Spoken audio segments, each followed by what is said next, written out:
I'm so pleased to be able to speak with Belinda Stowell, who's the head coach of sailing at the Western Australian Institute of Sport in Perth, Australia. She also is an Olympic gold medalist, having won the Sydney Olympic Games in 2000 with her partner Jenny Armstrong in the 470 class. She's coached for many years, and as I understand it, she's also inducted into the Sailing Hall of Fame in Australia. So it's wonderful to have you here, and thank you so much for taking the time to speak. Thank you. It's a pleasure. Maybe, Belinda, you can talk a little bit more about your work as a coach and a little bit more about your athletic background. Yeah, sure. I've been coaching now for going on 16 years. I started to work for the West Australian Institute of Sport in the end of 2004 after my second Olympic campaign, and went into coaching because I just had that great desire to give back and wanted to come back to Perth, actually, because I'd lived in Sydney for 9 years for competition for the games in Sydney and for Athens.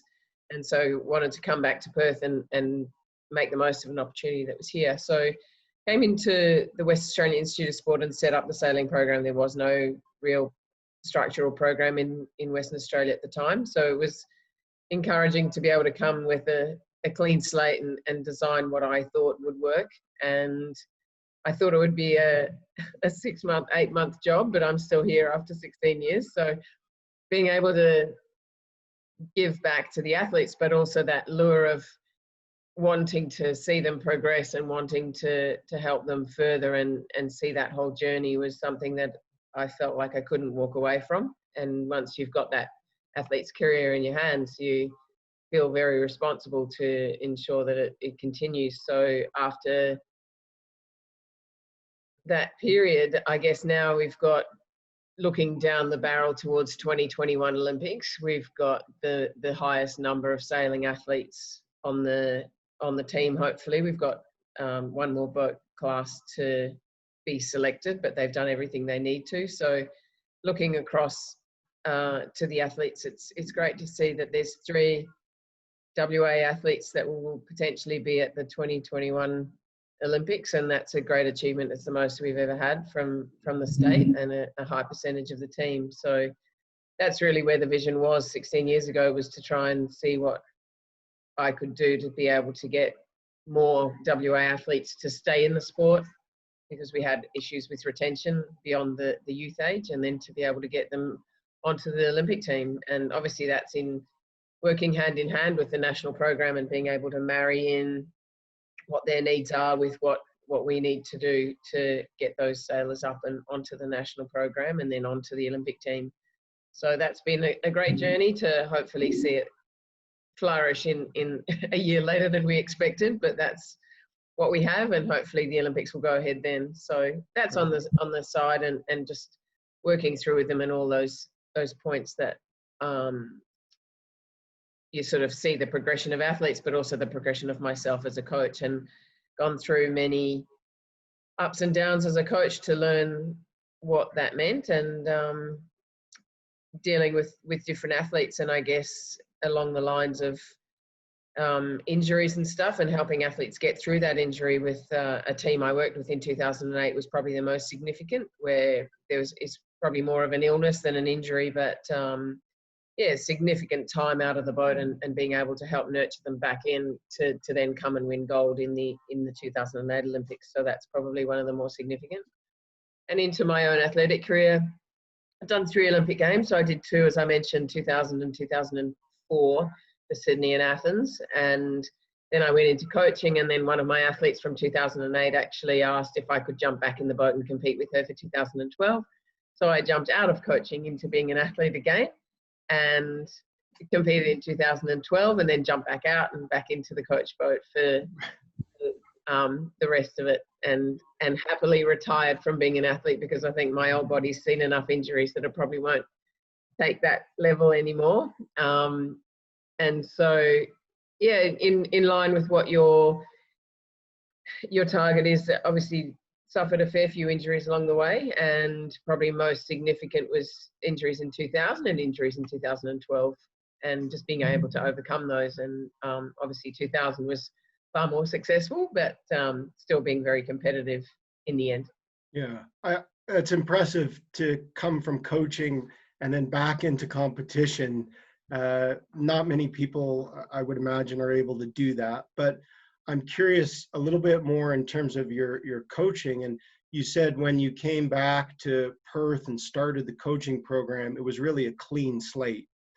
And I wonder kind of what you attribute your success to as a coach, because it sounds like you've been instrumental in building the program. What do you attribute that to?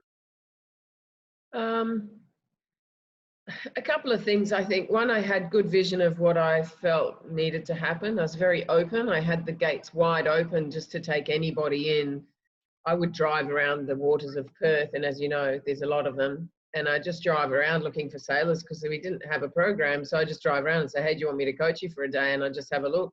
These people thought I was mad, but I just drive around and see what sailors were actually personally out on the water and driven by their own self motivation to get out on the water and to push and to enjoy the sport. They're just out there having a good time, and to be able to then start to provide structure and leave the gates open wide for people to come in, and obviously there's a natural rate of attrition, and start to understand what the fundamentals were. And the biggest thing was trying to change the culture, because there was no culture of elite or high performance. There was only a culture of I'm going sailing, and the sailors didn't see themselves as athletes. And so being able to change that culture from a sailor to an athlete, and to then start to show them the pathway.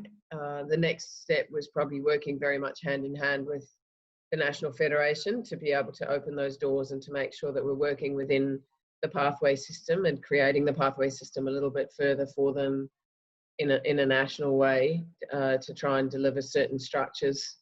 And those structures that I managed to set up here with a lot of WA support. I always came back here feeling that if I made some mistakes, I had a lot of support, that I wouldn't get crucified for making a mistake. I would actually be supported, and a lot of believers that they sort of trusted me to come in and do the job. And I think that was a huge part, to be able to have that backup from people who I could use as mentors and guides. And I made some mistakes along the way, but I had people helping me rather than slamming me down more often than not.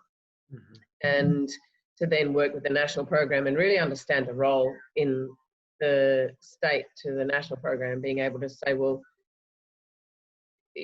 I need to be able to support, not try and, as a coach, I think sometimes people try and almost own the athlete, but you never own the athlete. And it's about being very, very good at passing them up. And then if they come back, being able to nurture them when they come back. And I think that ability to move easily between the two, and to understand the role of the national coach, and then bringing back to state coach. And sometimes I stand up as a national coach and sometimes not, but it's just understanding that role and being there for the athlete all the time, and being able to, most of the time when they crash, they come back home and need that support. And that's where the injuries and things have happened, where they do need to come home and really get sorted. Yeah. And you talk about nurturing an athlete.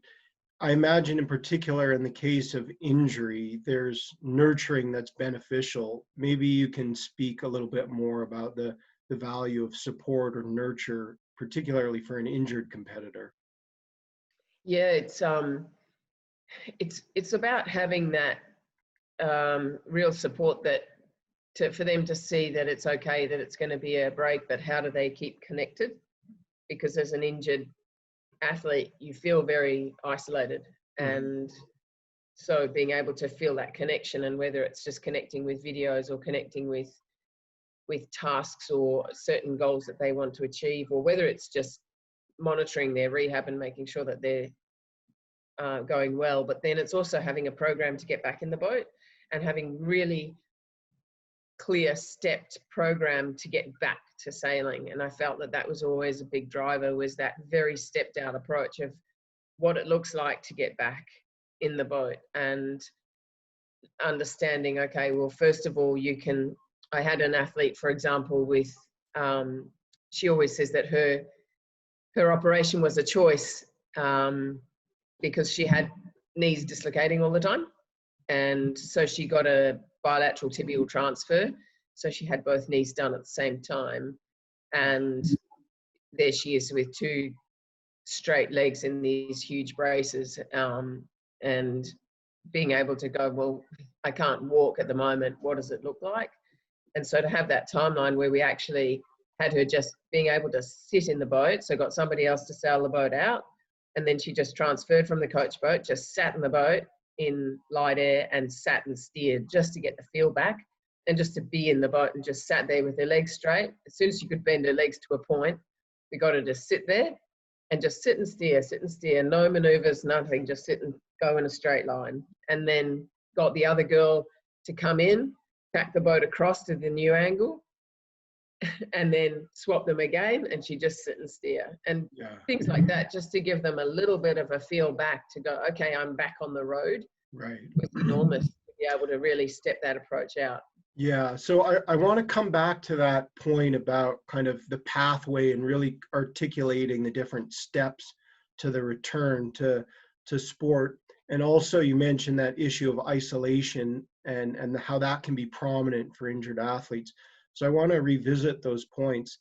Okay. But maybe for people unfamiliar with the sport of competitive sailing, maybe you can talk a little bit about what are some of the physical demands of the sport? Our sports sits in a funny position between different demands, both aerobically and anaerobically. It sits more in an endurance sport in many ways because we're on the water for longer hours, and the event is usually over 6 days to a week. Minimum event is usually 5 days. And so each race takes an hour in some classes and half an hour in others, but the boat classes that have half an hour races, they do 4 races a day, whereas the boat classes that have 1 hour length do 2 to 3 races a day. So normally you would leave the shore and be on the water an hour before race start time. And that means you're trying to get familiar with the conditions, you're trying to get familiar with waves, wind, your boat tuning, and make sure that your boat and equipment is fast for the conditions of the day. And then the races are an hour, and then you have roughly 20 minutes in between races, and then you'll race again. If there's any wind change or weather change, you end up waiting around for the race committee to reconfigure the course. And so there are long waiting times sometimes as well. So the demands on the mental side are quite high because you can be in a waiting situation for extended periods of time, and then being able to switch on and be at your best. So there's that element where sometimes just the fatigue of strategy and working out where to go on the race course in light air day, where it's less demanding for some classes because the loads aren't as high with lighter wind. My helm, Jenny Armstrong, used to come back and say my brain hurts because it was just that total thinking time, which also wears down on fatigue, given that physical and mental fatigue are so united. But in stronger wind, it's very demanding on, you've got the wind and the waves that are also, that weather element, as well as the physical demands on quite high loads in the boat, and you're trying to control power and in the sails and manage the boat well in different sea states and conditions. So different classes have different demands physically. There's a lot of upper body work for a trapezing athlete. But also incredible core stability. And then for athletes that sit down in the boat, there's an enormous amount of leg strength that's required. But always agile and very quick with your hands, quick with your feet, light movement patterns. So a lot of agility work. So they tend to have to do about 1/3 of their total training load needs to be land-based, and to build up the cardio systems and the strength, and also understand the endurance component, where we could be on the water for 5 to 8 hours a day at times over 6 days. Yeah. So it sounds like there's certainly physical endurance demands, but and also the agility component. I was just thinking like as an outsider to the sport, I imagine, like, I don't know if the analogy of a dancer Yeah. is a good one, but it seems like you would have to be very quick and able to adjust to changing conditions rapidly. But then also you mentioned all of those extraneous environmental conditions that sound like they can be quite taxing in terms of decision making or like thinking about how to navigate the course or those sort of environmental factors. I like how you said your partner used to say that mentally she, her brain hurt after a competition. Um, Yeah. so it sounds like there are ample demands, both physical and psychological. In terms of the athlete who gets injured, what are some specific challenges that the injured athlete experiences? Um, I guess I can talk from my own experience as well as the coaching experience, but just the fact that you can't actually go sailing, you can't get back on the boat is one of the harder ones when the injuries are such. And so you feel that you can't actually make any progress towards your sport. And I think that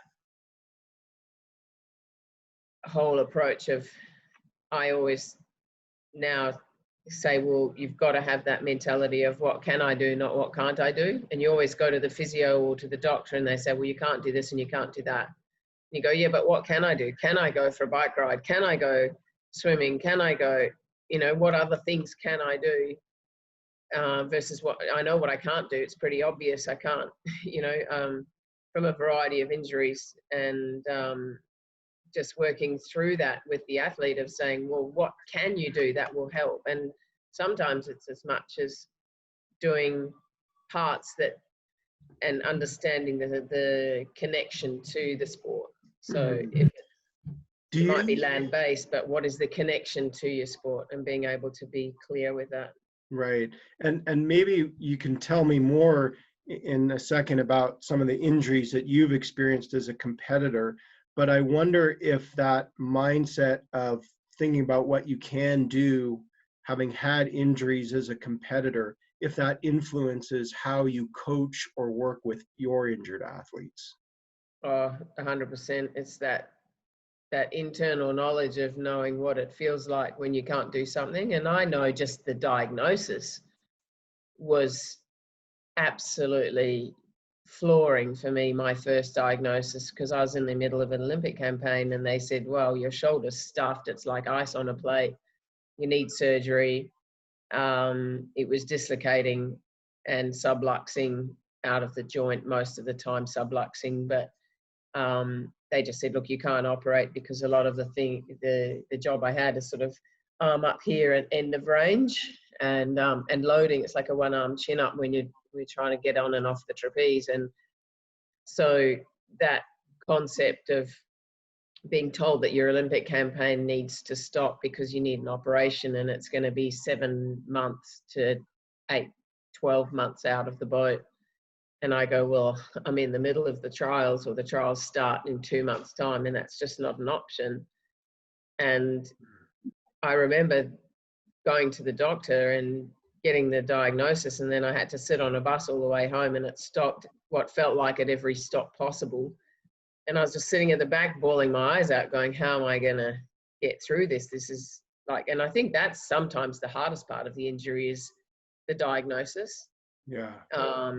When it's not what you think, and then getting your head around going, okay, well, all right, what are my options? And I sat there and went, well, I've never had very strong base level physio to make my shoulders strong with the smaller muscles and to be getting it, in good shape to be able to stabilize. I didn't have the stabilizers that were required. So I went, well, I've never had this physio whether I can just go head on into the physio side and just go into rehab mode without the operation. Can I go into rehab mode and fix it and Mhm. sustain, at least manage it? And so it's pretty much what I did. And then being able to come through with that. It was still subluxing about 5 times a race, but I sort of made it work and didn't tell Jenny too often that it was happening, because it would make her more nervous and she would feel that she had to sail a boat differently if I was injured. And we had long conversations saying, you know, if you're going to be injured for life and your shoulder's going to be worse and you're not going to be able to pick things up or carry things later in life, it's not worth it. And I always said, well, I'll be fine. It's worth it. You know, everything's worth it to win a gold medal. And I threw myself on the line. But I think that question has to be asked sometimes is, you know, if it's going to debilitate you for the rest of your life, make sure you're strong in it, and in making those clean decisions. Whereas I was pretty confident that my shoulder would be fine, and it's great now. It's no issues. Yeah. So it's just a matter of, I had shoulder surgery immediately after the games, as soon as I could book in. So, well, not immediately, but the games finished in September, and by October 16, I was under the knife. And that was a 7-month recovery to get back in the boat. And I think having the idea that I was still competing and still continuing meant I was so diligent with my rehab. And I compared myself to a water polo player who had the same operation on the same day. And she had also won gold in the Olympics for Australia in water polo, and she was retiring. And then I compared notes with her a year later, and my shoulder was fantastic. I was back in the boat, I was competing, I was swimming butterfly again, because I come from a swimming background. I was swimming butterfly freestyle. I was back into it. And she still couldn't get her arm over to swim freestyle. She wasn't in the pool because she hadn't done the rehab that I had. And so pushing the athlete to make sure the rehab is absolutely followed is a huge part of coming back. Yeah. And so just for clarification, this water polo player, they had the surgery before the Olympics or after the Olympics? No, after. Both of us after. Right. On the same day. So how did you go, Belinda, from, like, it sounds like when you got the diagnosis of your injury or the severity, or I guess maybe even the surgery that was being suggested, that came as a surprise to you. Is that right? Or caught you off guard? I was sort of, you know how you always hope it's not? And so you think it might be the outcome, but you're sort of hoping they'll say, look, you can get through and you'll be fine. Mm-hmm. And so listening to it and saying, no, you're actually in a world of hurt here and you need surgery. It's not going to get fixed any other way. You sit back and go, oh, okay. But you do find a way. Right. And so just depending on the severity. Sure. So just to put that in context, this was 2 months before the Olympic trials or the Olympic Games? Oh, Olympic trials. So our trials went for a year. So it was in the back end of 1998, and all our Olympic trials were in 99. Right. Okay. So you get this information indicating that you're going to require surgery, and am I accurate? They told you that you would not be able to compete in the Olympics. Was that the information you were given, or? Oh, they just said that I wouldn't be able to compete with a shoulder like that. I wouldn't be able to continue the loading that I was putting on it. Yeah.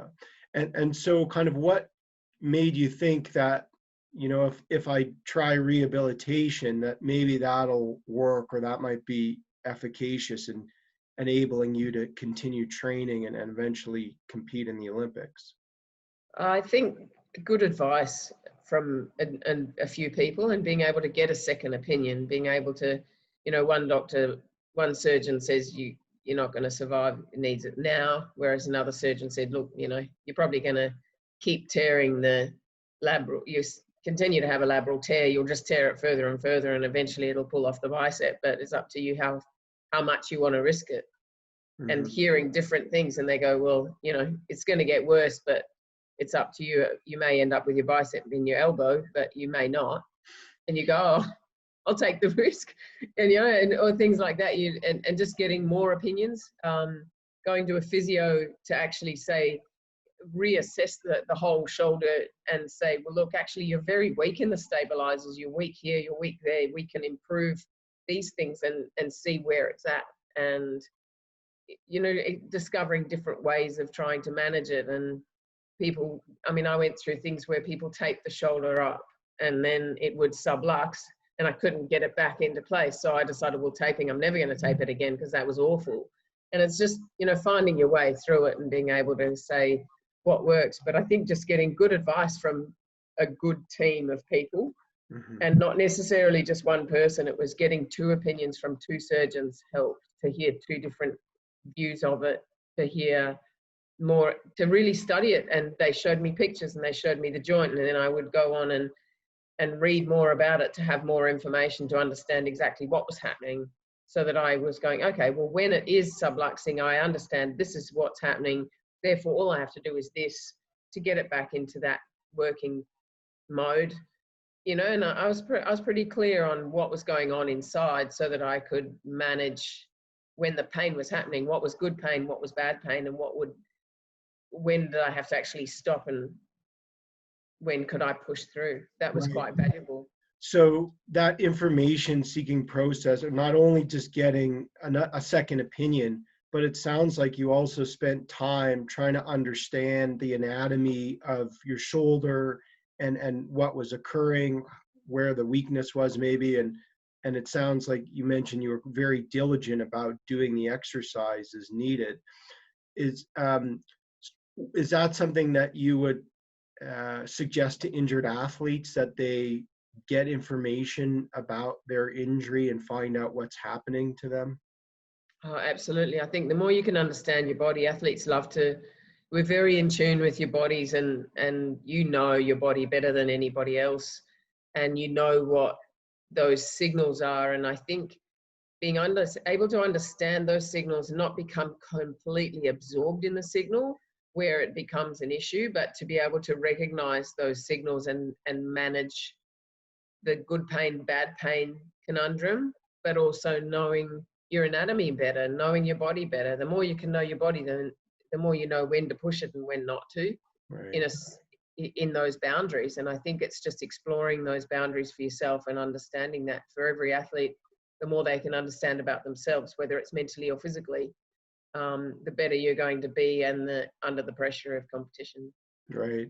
So how is it that athletes in particular can learn to differentiate or distinguish that benign pain or the harmless pain versus the pain that's maybe causing further injury or damage? Well, I think it's the nature of learning how to push yourself anyway, and coming into, you know, just things like doing things at high heart rate, or, you know, doing the extra set, or, you know, really having to push through in that last 2 minutes of your race where it really hurts, whatever it is, and being able to understand that it's just that it's a pain from effort versus a pain of something else. Right. And the pain of effort is something that we all feel fantastic about after it's finished, whereas if it's a different pain, you don't feel fantastic. Right. So it sounds like the benefit of experience and training experience is important, where, you know, the athlete learns kind of what's training pain or the pain associated with exertion versus something that's maybe, you know, an indication that they're hurting themselves in some way. Would that be accurate? Yeah. Okay. Are there other challenges that you mentioned earlier, this idea of isolation, and sort of, it sounds like you make a distinct effort to integrate the athlete or to keep them involved and have them in the boat in some capacity, or is that something you would characterize as a challenge, the isolation? Yeah, because I think the first week you have a lot of attention from family or your support network, that if you've had an injury that required surgery, or if you had an injury that is extremely debilitating. But it's after that when you can see the length of time it's going to take to get back in the boat, and that length of time seems almost overwhelming. And it's about then having those processes and that sort of stepped out approach, and knowing, okay, this is going to be 3 weeks of this and 5 weeks of that. And when surgery, sometimes it's sort of easier if it's something like, well, you're on crutches and in a boot for X amount of time, and then you're just in the boot for X amount of time. You can sort of see that progression of ditching the crutches and only having a boot, and then ditching the boot and being able to learn how to walk again, or whatever it is that there's obvious, or in a sling and then out of the sling, and those kind of injuries, you can see that approach. Whereas if it's something like a back injury, that's where it is very, very hard, because the back, it's not like you're in a brace or something. It's just, you're allowed to walk 5 minutes a day. Woo, what can you do? And you're lying on your back in a bed, and you want to get some movement, but you're told not to get too much, and you can't load, and you can't pick up things, and you can't walk upstairs. You've got to take a lift, and that's frustrating because you've only got to go down one flight of stairs, but they told you not to, because it's going to hurt your back. And I feel like the back injury is far harder to see the progression, and it's far more debilitating because there's so much you can't do. Whereas if you've just got a foot or an arm, you can still do a whole lot of other stuff. Whereas the back is a very difficult one, and I find that that's where you really need to engage and keep them connected more, and to have that support network, but also to understand what you can do, and finding little things, whether it's just playing with a TheraBand because your arms are the only thing that can work outside of affecting your back, finding little things to be able to do, and then somehow connecting it to getting back to full health rather than getting back to the competition. I think that's also sometimes the next step, is getting back to just being able to operate a daily routine and having your independence back, and then pushing into the competition. So I think it's also very important, depending on the seriousness of the injury. Would you say that distinction between, or that focus on just getting back to daily life as opposed to competition, is that specific to back injuries, or would you say that kind of pertains to injury more broadly? I'd say injury and also illness. I had an athlete with an incredible debilitating illness going into 2008 games, and she was launching the boat in Rizhao in China, and tripped on the boat ramp and cut herself, and either swallowed and got water into her system, and within 12 hours she was not able to keep any food in, and she lost an incredible percentage of body weight. She got incredible chronic sort of post-viral fatigue. She was in a very bad way. She was a very small athlete anyway, and it just meant that she lost, the percentage of her body weight that she lost, she, destroys the stomach lining. So you've got this person who's sleeping 21 hours a day, only waking up to try and have some food, and then going back to sleep and incredibly fatigued, and then trying to get them on the boat. So she was sailing for 20 minutes. It takes us longer to rig and de-rig than it does for her to sit on the boat, and she was falling asleep. We couldn't even pull the boat back up on the shore. She was already asleep on the grass by the time we got the boat out of the water. She was, just being able to do what you can, and 20 minutes was enough. And so things like that, I think it pertains to illness like that as well as backs. But, I'm only talking from my experience, so I'm sure there's a whole lot of other people that might say, well, it's relevant to this or that. But I always felt that if I had a limb or something that was out of action versus my back, or this incredible illness where she couldn't operate well at all, I think that's where it was more, you just need to get back to normal life, and that's the first step.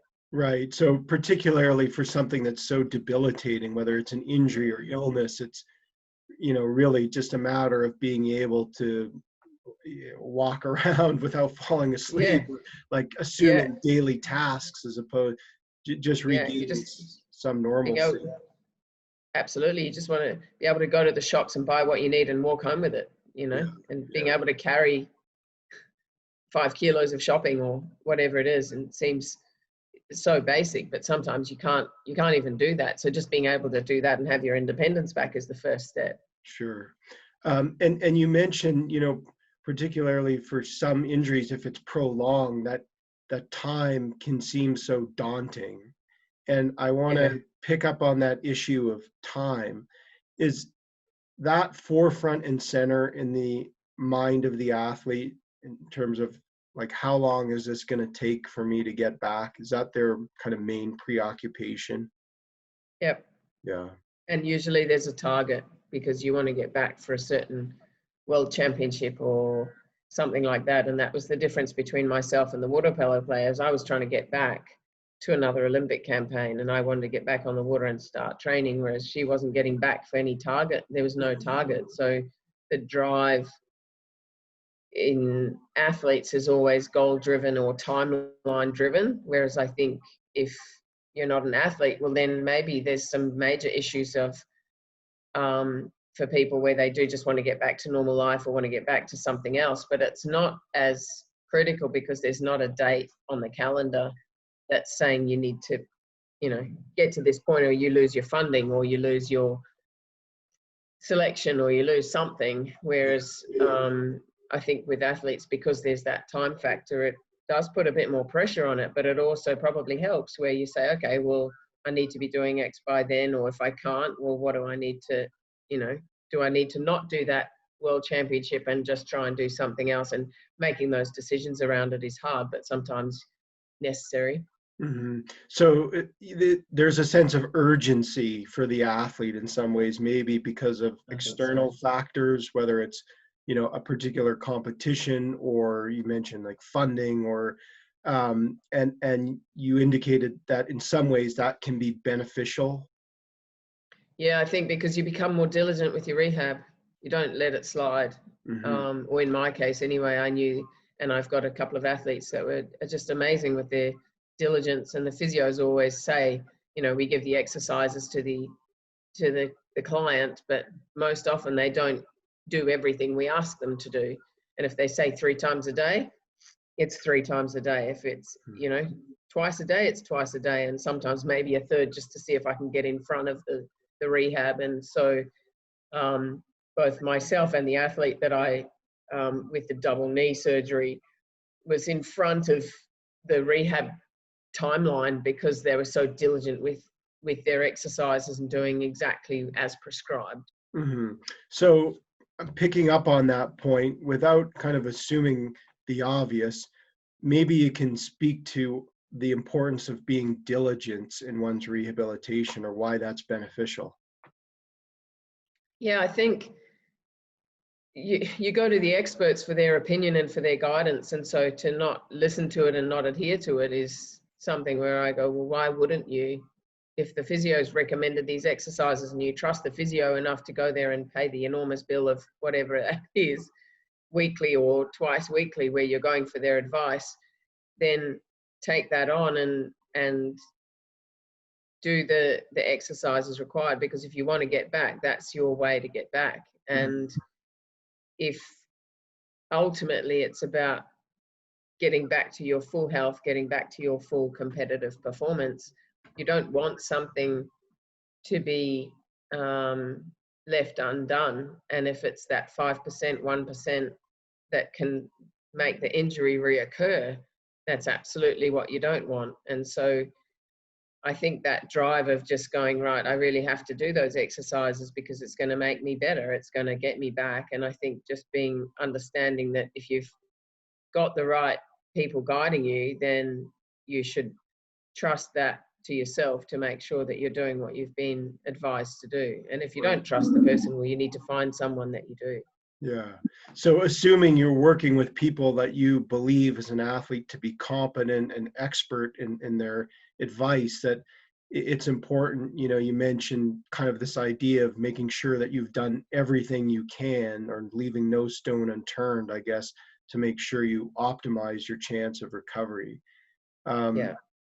And in terms of, you mentioned also, Belinda, that, you know, this, sometimes maybe the athlete is, because they're diligent and they're following the recommendations or the prescriptions, that maybe they're ahead in that timeline. Is it possible for athletes to do too much too soon, or to try and kind of expedite the process? Yeah, of course, they're athletes.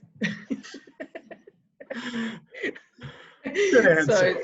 So you've always got athletes. You've got a range of athletes. You've got some that you have to kick up the behind and try and get them to do things, and you've got some that will just sort of float along doing what's required but nothing extra. And then you've got those ones that you really have to pull the reins on and try and get them to come back a bit. And so it's understanding who you've got to work with in that instance, because it is possible to go over and above and try and push too hard. But I also think I come back to that understanding of your own body, and if you know your body well enough, then you know what those slight limits are. So if, for example, I'm one of those pull the reins back people, and you might As have a worked that out. coach or as an athlete? Oh, probably both. But I think, just they say, look, you're allowed to walk for 5 minutes a day. And I go, oh, today I'm actually feeling pretty good. I might walk for 7. And they say, did you walk for 5? And I say, well, yes, but And I did 2 more. Yeah, that's right. And that's the athlete trying to get back. But you've got to, it comes back to really understanding yourself and not being stupid about it, because you've got to come back to it and say, hang on, this is what's being prescribed. You don't just suddenly go for a run. And it was interesting, I had surgery as a coach not long ago, and and I had foot surgery, and the surgeon was saying how frustrated he was because people have foot surgery, they've got plates in their foot, they've been told to absolutely stay off it. It's going to be, absolutely no loading whatsoever for 3 weeks of no loading. You must be on your crutches. And they come in for a checkup and they walk in to the doctor's surgery, and he had to redo the entire surgery, and the plates had actually destroyed the foot worse than what it was when it was injured initially. Yeah. This is, and so it's easy to understand when you just go stupid and say, oh, I'm fine, I've got this, and that wasn't an athlete, that was just a standard citizen. But it's just that mentality of knowing your body and being good on your judgment. So yes, you can, if you feel good on a day and you've been told to walk for 5 minutes and you think you can walk for 7, well then, you're walking for 7, you're not walking for 25. Right. So would you say that sometimes athletes kind of use how they feel as a guide to whether they should do more or less, but maybe there's times where that's not necessarily the way to proceed, or that's not beneficial necessarily? Yeah, I don't know. It's a hard one because I'm probably one that always pushes the boundaries of fraction. So I'm probably not the best one to advise on that. But I know doing the exercises that they told me and being diligent with it. And sometimes I've made the mistake where they said, look, you have to do it, 3 sets of 30 or something. And I might have done 3 sets of 30 3 times a day, and they had just meant 3 sets of 30 once. Right. And I've gone, oh, okay, 3 sets of 30.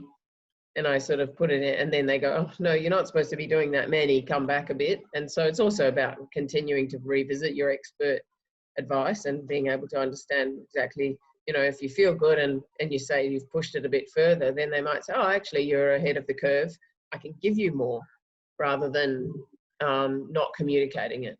Right. So, yeah, I guess obviously there's individual differences in terms of how people heal, and maybe there's these sort of time frames where kind of based on normative information, the practitioner might say, well, it takes roughly 3 to 4 weeks typically or 4 months to 5 months, but of course within that I guess there's individual differences. So you mentioned time being kind of a primary focus. Are there other aspects of the injury experience that may be uncertain for the athlete? Yeah, I think if it's not progressing like they want, and that's the hardest thing, if it's not healing, or if they're not getting that feel back, or they're not getting the progression that they thought they would, and it's not just that sort of standard stepped out, at this point you'll reach this level of operation with the injury. And I think that would make it more difficult when they're held back further because the body's not healing. And Right. I think that's where it starts to get really difficult. Right. So kind of when things are not progressing as they would like or expect, it's clearly difficult. What are some expectations, I guess, that athletes have in terms of their injury recovery? Oh, I think just the expectation that it's all going to go according to plan, that if I've had it fixed or if I'm doing everything I'm told to, then it will improve. And, sometimes it's not the case. So a misdiagnosis sometimes is possible, where it's diagnosed one way and then they can't find, it's maybe, or they can't really find the solution, and things like that are more hard because you don't know exactly what's going on. And then that's where the time frame is harder, because you don't have a time frame, because you don't know what it is, or it's not repairing like you thought it would, and that becomes more of an issue. And I imagine, particularly, you mentioned back injuries. I suppose, particularly for that kind of injury, sometimes there's more uncertainty. Are back injuries common in rowing? Or sorry, sailing, pardon me, rowing. Yeah. Yeah, relatively. They in different classes they do have some issues with backs, lower backs, particularly because there's a lot of hinging when you're on the trapeze, or things like that in hiking for a laser, which is a single-handed class, and there's a lot of leg strength loading. The core and the lower back take a hammering, so they are relatively common in our sport. So mostly lower back. You mentioned that for injured athletes, or we talked about this idea that there's maybe a little sense of urgency or expediency behind their return, and that maybe compared to the non-athlete, they're more driven. Maybe you can elaborate more on the role of motivation and its relevance, if any, to injury recovery. Yeah, I think that motivation, I always say you can't teach self-motivation, it has to come from within. And the self-motivation versus other people motivating you, I think, is the difficult one to draw a line through, because inspiration is something different to that. And we can inspire, but can't necessarily self-motivate. It has to come from the person who needs to get out of bed at the right time, or needs to get out of bed and do the exercises that are prescribed. And it's finding that way, making it a habit, and being able to then be motivated to a certain point to get back to health, or to achieve a certain level of what they want, and coming back to that sort of goal-driven scenario where people are naturally wanting to put lines in the sand of where they want to achieve. So I think that creates its own motivation in the athlete, and I think that desire to win, or that desire to get out and prove themselves is high, but also just to get back out and do something you really enjoy doing. Right. And I think that comes higher as well, because it's just the enjoyment of doing your sport, and the enjoyment of being active, and the enjoyment of being able to do all sorts of good things within your sport. And most of the time it's, you do that sport because you enjoy it, and you do that competition because you enjoy competition, or something like that. So being able to get back out and do something you enjoy is motivation enough, because as we all know, with this COVID thing, sitting isolated in your house, locked in your house, is not a lot of fun. And being able to get out and do things you enjoy doing, and get out and exercise, and being able to get back to those things is motivation enough in some cases. Right.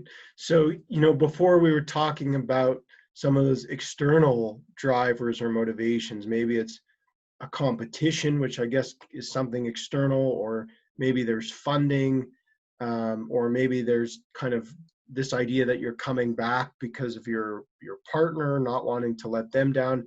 The internal or intrinsic motivations that you mentioned in terms of enjoyment, would you say that certain types of motivation are more or less beneficial in driving the athlete to return to sport? I don't know. I think they go hand in hand. I mean, the intrinsic motivation is really the big, it has to be the big driver, because it's the intrinsic motivation that makes you want to go for the external target. So I think probably it has to start from internal. Yeah. Okay. So that kind of enjoyment or love of what you're doing, or the things that you get from being on the water, participating and competing, that Yeah. has to be there, you would say? I think Or I don't it's a want to. key factor. Yeah. I Yeah. think, when you've had the injury, it's if you can't do something, what is it that you want to do? Mhm. You can't do all this stuff, but what is it that you want to do? Well, you want to Sure. be able to get back out. And I mean, for me, I just really enjoy training and exercise. So if I can't exercise every day, well, that's not great. So what can I do to get back to that first and foremost? Right. So for the athlete, who's used to training, just not being able to train and exercise is Yeah. challenging. Yeah. And Um, that's motivation enough. mhm. What are some thoughts or emotions that an athlete, or that you've experienced personally with some of your injuries, in terms of the injury or the recovery? What are some thoughts or emotions? And maybe, again, if you want to relate it to a specific injury you've had, that's fine, or just in Mm. general. Uh, I think just that overwhelming sense of being stopped Mhm. and out of your control. So the the fear of the unknown is probably the first one, where you don't know what is causing the injury completely. So before the diagnosis, that fear of what it might be. And then once you find out what it is, it's that um, sort of, I don't know really what the emotion is, but just that acceptance of the fact that you're being stopped in doing something, or that it potentially will stop you from forging ahead. Mhm. And so I guess it's almost a sense of loss, or a sense of um, fear of surgery, fear of outcome, and then that sort of loneliness where you do feel that you're alone in it, because it's your own little world. You get into your own little bubble of what that means to you, and um, what the flow on effects are. Mhm.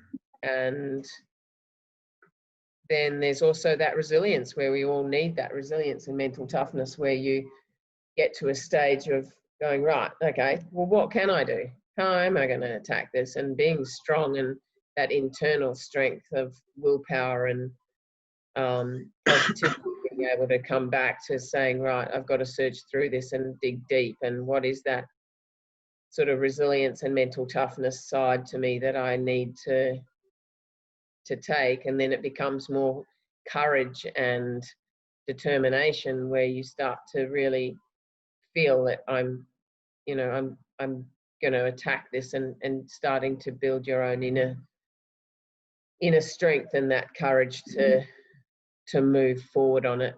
Right. And I think also being able to, once the diagnosis happens, sometimes there's almost a piece where you go, okay, that's what it is. I know. Now how am I going to attack it? Sort of like that comfort in knowing. Right. So I'm wondering, what is it that helps an athlete make that shift from, initially the uncertainty, or maybe all these fears of unknowns, to that kind of acceptance, or, you mentioned like resilience or mental toughness? What enables the athlete to make that transition, if that's the right word? Yeah, to be honest, Les, I wish I knew. Um, I think time, because time's actually a good healer. And sometimes it's just a day, sometimes it's 2 days, and sometimes for someone that's gone from being a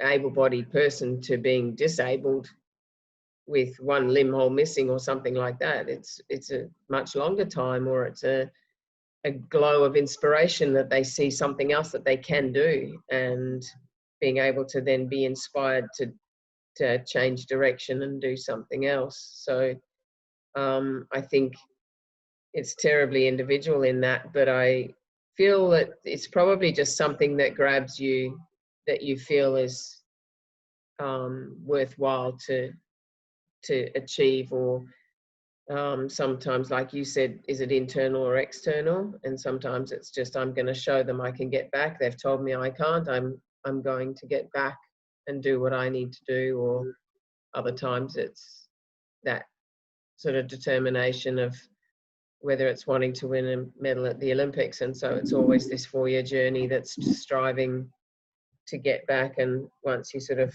wallow in self-pity for a few days, it's not a good place to stay. And you come out of it. And I don't know, maybe some people don't come out of it alone and they need more help from psychologists or something like that to help them see. And that helps their turning point. But for me, I haven't needed that. Yeah. As a coach, is there a role for you to play in facilitating that turning point? Or are there factors maybe just within the athlete, like you mentioned, excuse me, mental toughness? Maybe there are certain things within the athlete before the injury that enable them to make that turning point from, uncertainty to acceptance. Yeah, I think that's a valid point. I think some of the athletes have already shown an enormous amount of sort of toughness and resilience before leading up to the injury. That it just becomes one of those things that they move onwards from.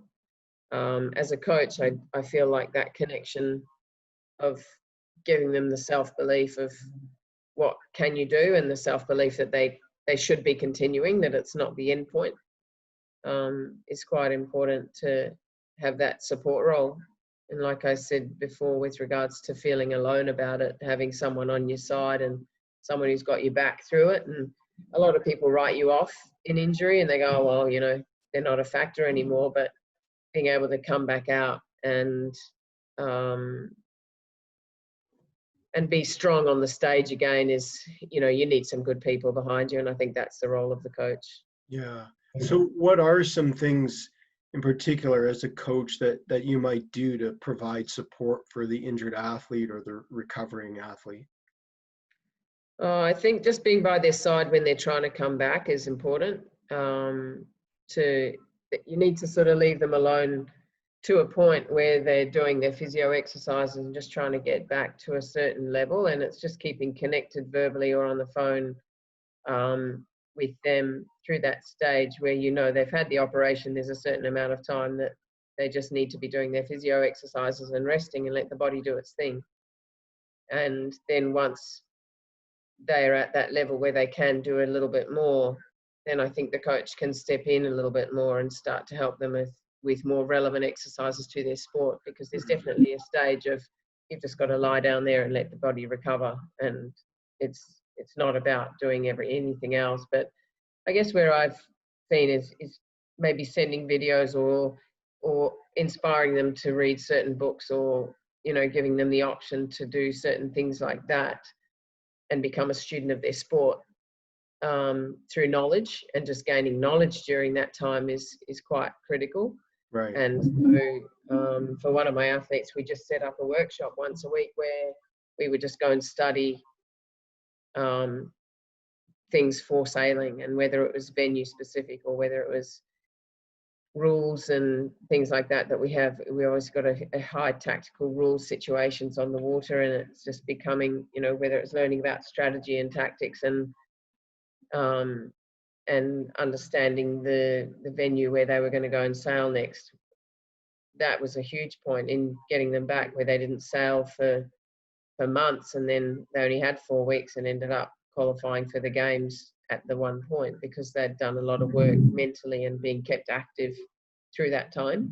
Yeah. So that's very helpful, where you can help them mentally to be very engaged and working towards what they need to be doing.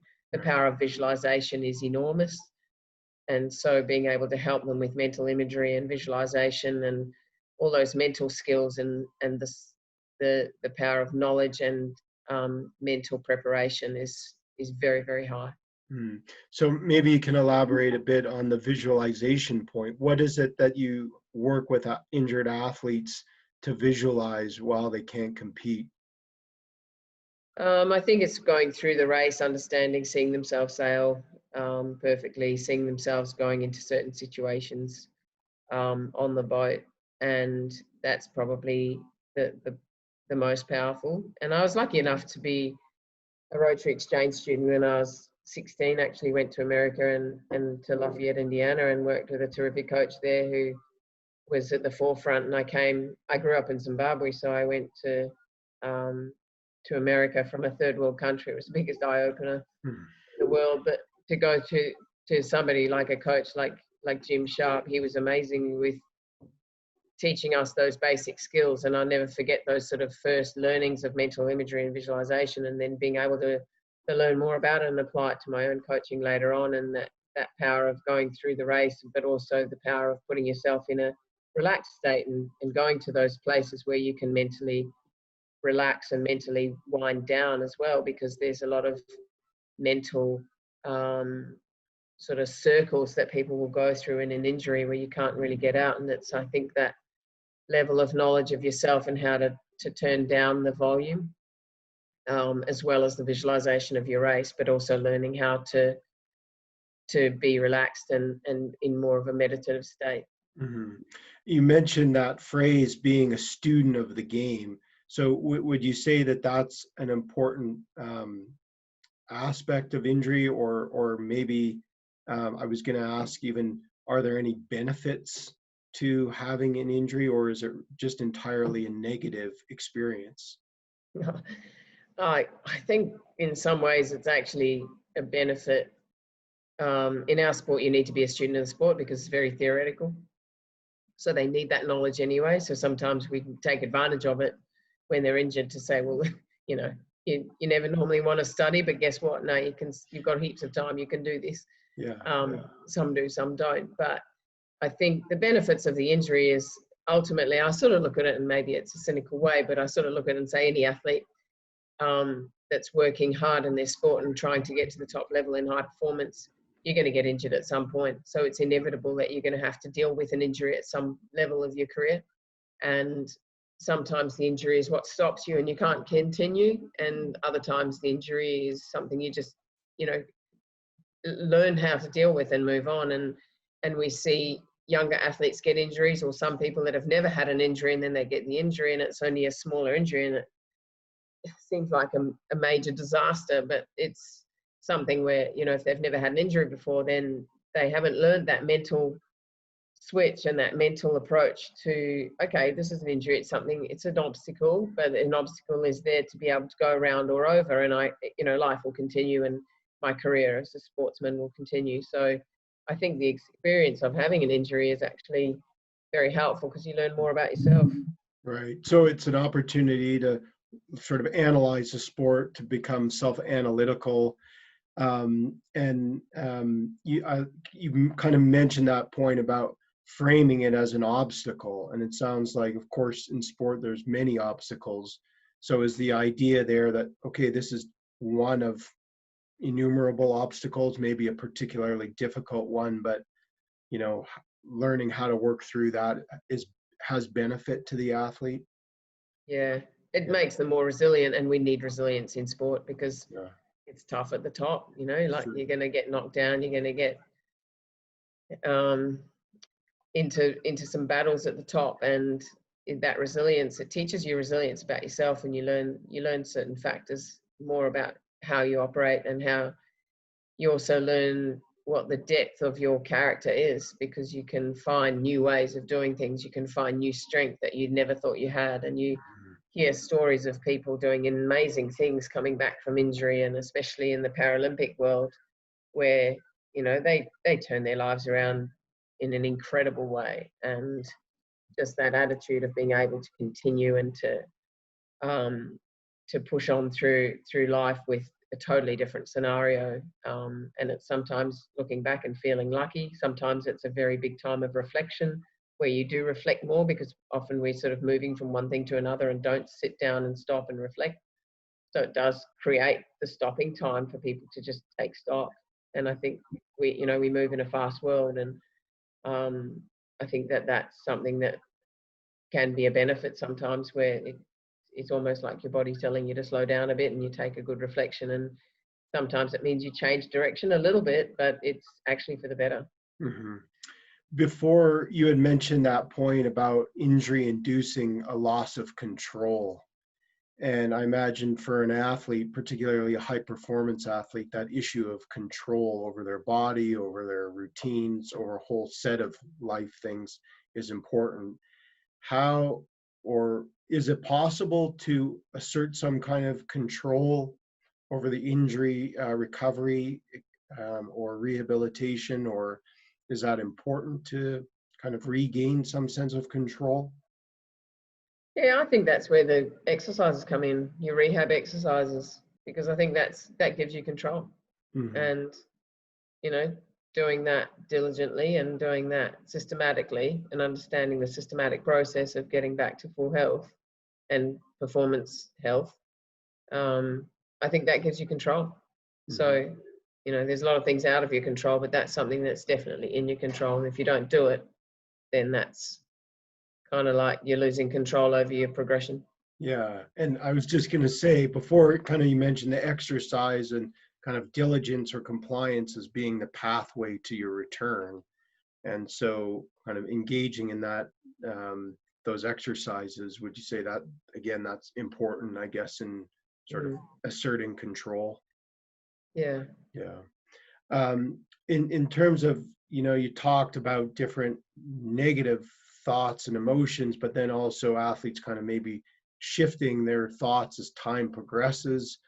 Are there ways that athletes can kind of manage the negative or the mental side, the thoughts and emotions when maybe when they're feeling that frustration or uncertainty or doubt? Are there strategies that athletes that you have used through injury or that you employ as a coach? I think it comes down to actually reaching out when you should and being able to call for help when you can and being strong enough to ask for help. Because a lot of people don't and they just go internal, and then you find out as a coach later on that they were in a world of hurt for longer than you thought. And so I think actually taking ownership of it a little bit more and making sure that you have a good support network, but that you also don't feel that you can't ask for contact or communication and have that ability to reach out to certain people, because I think ultimately that's your control as well. You're in control of being able to reach out and ask for help. And if you ask a coach for help, there's not many coaches in the world that will say no, because it's a very giving profession. Yeah. And so I feel that sometimes it's on the ownership of the athlete to make sure that they are connecting and doing what they need to do to look after themselves in the best way.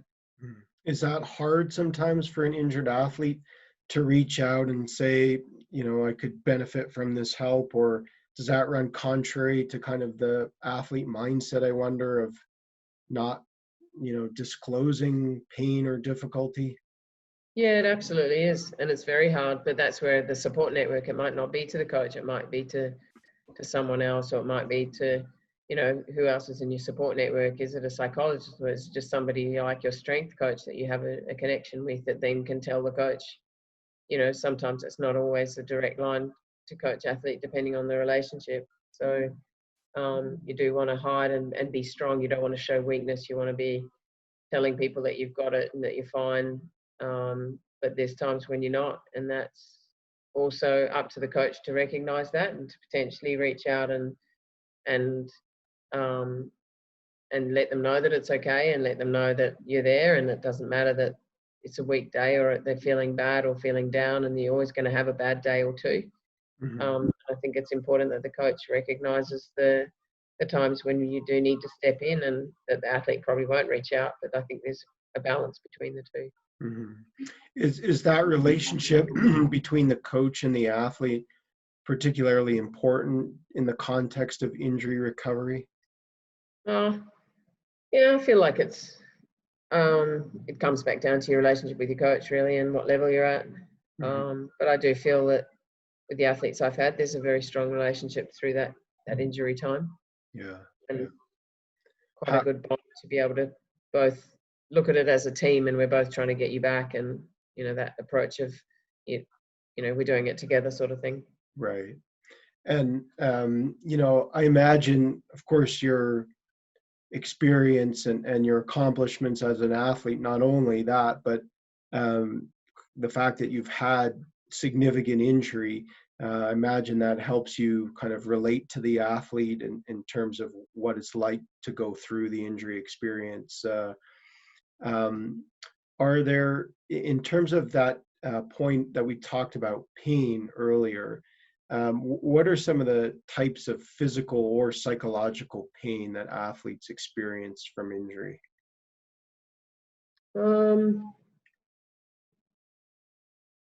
I don't know. It's sort of like that ongoing pain that doesn't, it's sort of relentless versus the pain that is, just hold on. The pain that, like you relentless pain that you have it all the time versus pain that occurs when you're doing certain things.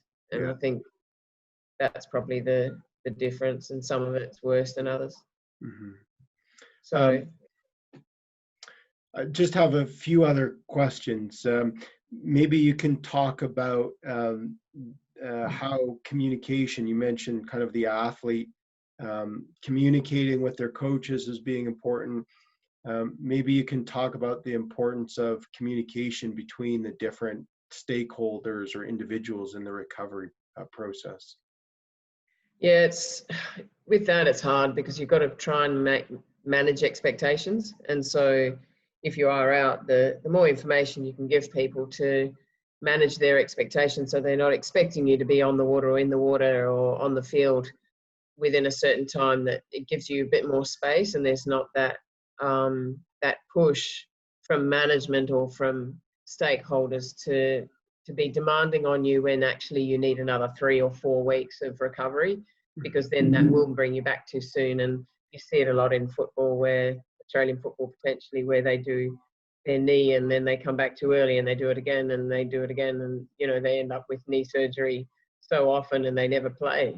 And you know, are they coming back too soon? I don't know. I've never really studied it, but that idea of managing expectations is critical. Right.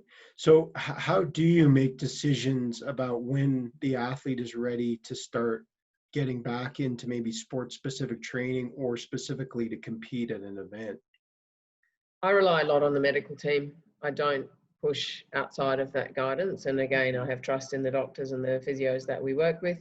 And I feel that they're the experts. I'm not. I'm only going on what I might have my own experience from what I do or from things like that. So it does basically come back as far as the clearance is very systematic, where if we're not cleared by the doctor, they can't do it. And Right. so when the doctor clears them, that's when I can step in and then say, okay, well, this is what the next step out process is. And I work closely with the doctor, for example, as far as some of the stepped out processes, because in sailing we have a wind range. And so obviously it's easier to sail in light wind than it is in strong wind. It's less risk.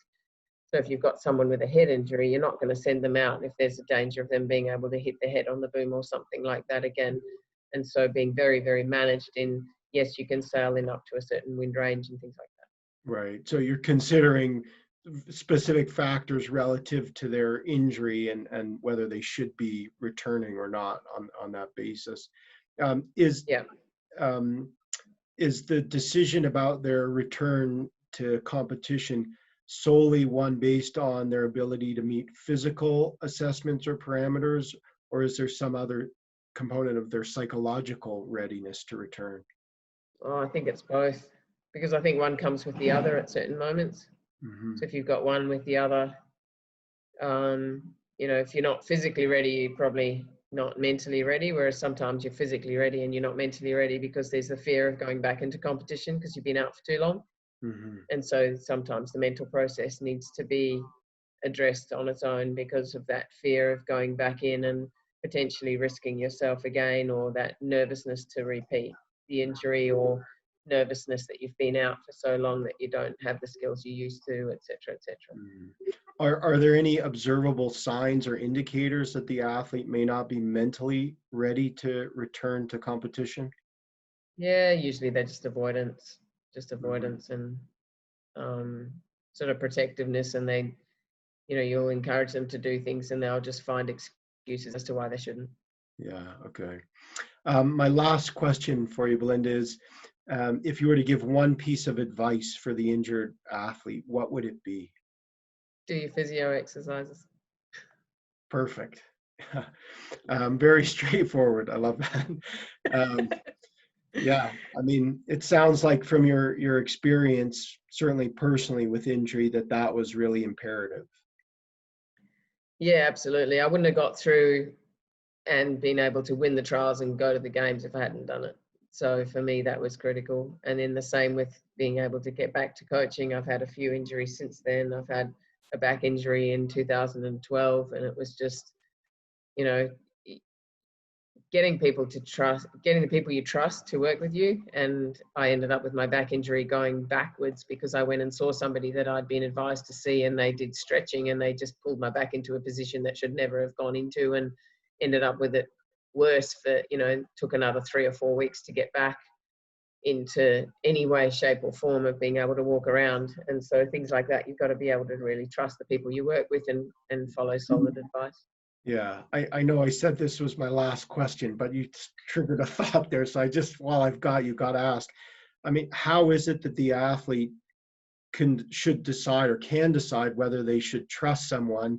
I suppose if they're in, an academy or, a high performance environment, then probably those medical practitioners may be highly vetted.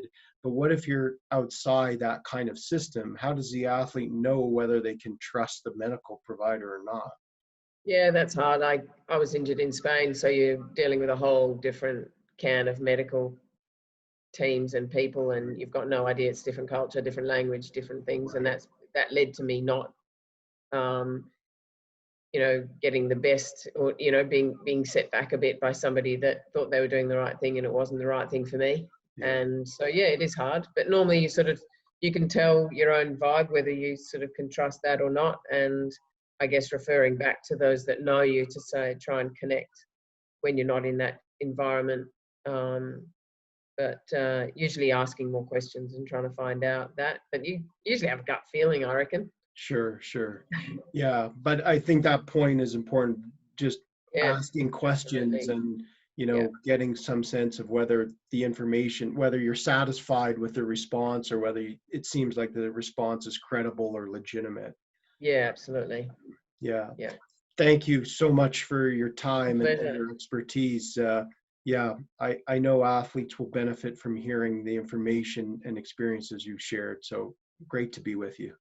Yeah, thanks, Les, and good luck with it. And I hope that they gain something from my comments. Most definitely.